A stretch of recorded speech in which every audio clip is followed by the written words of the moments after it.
Hello and welcome to Beautiful Literature with me, Teacher Martha. I am so glad that you could join me and thank you for watching.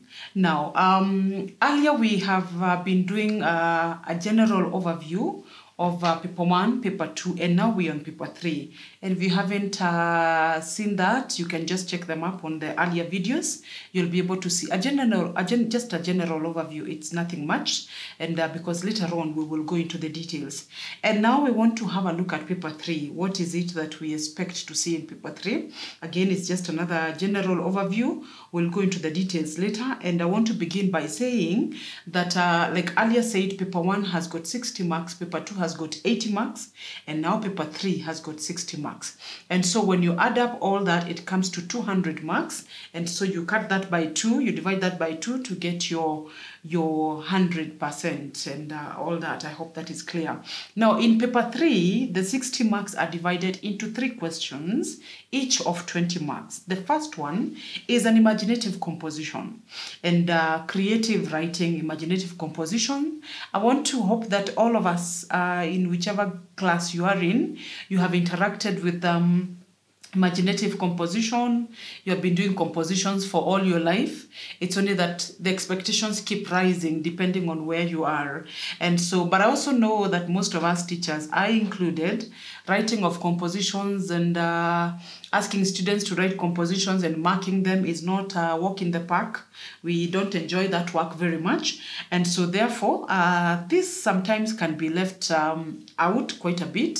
And you realize we sometimes end up doing it only when we must, like in an examination. But you as a student, it's important for you to make it a habit and to make it like your own personal drive for you to learn how to write imaginative compositions, how to write that creative piece of writing, and even take it to the teacher for marking, because you know, like we said, practice and more practice and more practice will make you perfect. And so if you wait only for once to write, then you will have a challenge. And therefore, I encourage you that you go ahead and write as many compositions as you can.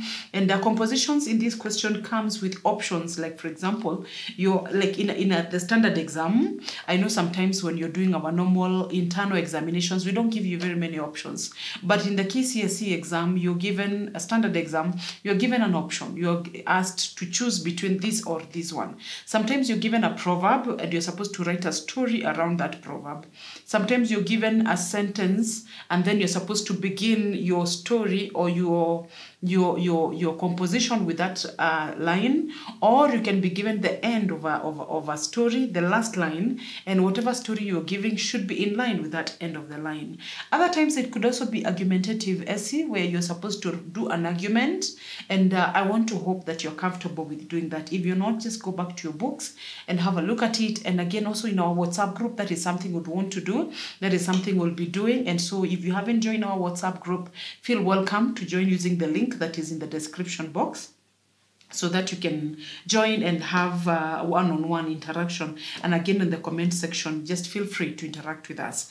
And so question number 2 is an essay writing based on the set books, based on the set text. And that essay writing is very interesting. There are actually 2 questions. Question 2 and question 3 are essay questions. And it's important for us to appreciate that these essay questions are not just something you wake up and start writing. You will need some little bit of guidance, and that's why your teacher comes in and someone comes in to guide you on the same, because you need some skill on writing it. And that's why we are here. But maybe before we go into how to do that, it's important to introduce us to the books that we have been doing, in case your teacher has not introduced you. And this is one of the compulsory texts that we are going to have, and this is The Fathers of Nations by Paul B. Vita. I hope you can see that, and I hope you have it. I hope you have read it. If you haven't read it, it is important for you to buy it if your school does not provide, and make sure that you have read it. Now, Paul B. Vita's Fathers of Nations is a novel, and it's a compulsory text, okay? And then we have another one, that is The Samaritan by John Lara. John Laura, this is a play, and it's a compulsory one, and therefore this you'll need to come across it and interact with it. And so that is a compulsory text. The two of them are compulsory texts. How beautiful literature is that you're also given an option to choose. There's a third book that you need to do, and mostly you're allowed to choose between quite a number of books. This is The Parliament of Owls by Adipo Sidang. He's done The Parliament of Owls, a very interesting book, and so you can choose between these and another one. I haven't carried those other two books. I don't have my other two books. That is The Silent Song and Other Stories by Godwin Siundu, and we also have The Artist of the Floating World by Kazuo Ishiguro. Those are the three set books that you can choose from: The Parliament of Owls, The Silent Song, and The Artist of the Floating World. So those are the three books that we'll be dealing with. That is the class of 2024 going forward until maybe 4 years later. And so therefore, when you're doing the essays in question 2 and question 3, you are either doing either of the compulsory texts, that is the Samaritan or the Fathers of Nation. And so sometimes the examining body decides which book to put as the essay, and also the other one is put as the excerpt. And maybe it's important for me to mention at this point that those two compulsory texts, the Fathers of Nation and the Samaritan, one will have to appear either in paper 2 as an excerpt, appear in paper 3 as an essay. So for example, if you have the Fathers of Nation as the excerpt in paper 2, then we'll have the Samaritan as the essay in paper 3. And then you can pick any other of the three optional books to do as an essay in paper 3, as that is essay number 3, and so on. So it is important for us, number one, even as we handle this, we'll go into the details later on how to write an essay, how to do an introduction, how to do an introduction that has got 2 marks, how to do the body that has got 12 marks, how to do the conclusion that has got 2 marks, and how to take care of the language that has got 4 marks. Now, that is something we will need to look at. And how do you do, what is the components of the body? For you to get the 12 marks from the body, what do you need, and so on. Those are details that we'll need to go on in the future. I don't want to go through that right now because that is something that we will look at. And so therefore, I want to encourage maybe for you to be able to handle paper 3, and that is the essay questions. The one thing that you must do is read that book and understand it very well. Understand it from cover to cover, because if you don't do that, it will have a challenge for you. You will have a problem. You will not be able to understand. You'll not be able to express yourself. Like, you're supposed to give illustrations and back up those illustrations. And so if you're confusing characters, if you're not clear about the flow of events, who did what, where, and what happened, you realize that you will have a problem handling paper 3. And so therefore, just like the way we said in paper 2, that you need to read through the set books and understand them for you to handle the questions on the excerpt. On the same breath, we say that for you to handle those 2 other questions, therefore, you must make sure that you read those books as many times as possible. Do not work on rumors.